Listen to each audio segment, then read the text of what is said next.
আজকে নিয়ে আসলাম নতুন আরেকটি ভিডিও। আজকে দেখাবো আপনাদের ছোট বাচ্চাদের বেলুন কিংবা জন্মদিনের বেলুন কিভাবে তৈরি করা হয় সে সম্পর্কে।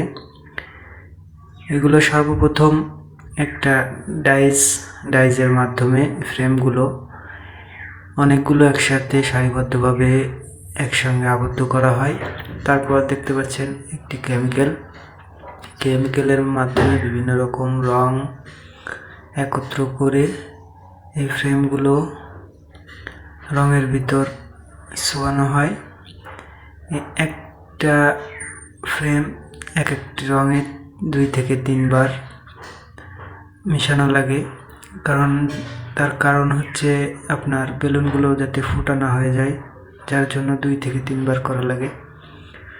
এই যে দেখতে পাচ্ছেন একটার পরে আরেকটা রং, এইটা হচ্ছে ডিজাইন করার জন্য। আর এরপরে কিন্তু এগুলো শুকানো হবে। জাস্ট শুকাতে গেলে মিনিমাম আধা ঘন্টা, যদি রোদ বেরোয় তাহলে আধা ঘন্টা, যদি না বেরোয় তাহলে ঘন্টাখানেক শুকানো লাগে। এরপরে একটা কেমিক্যাল পাউডারের মতন এটা দিয়ে বেলুনগুলো ছাড়ানো হয়।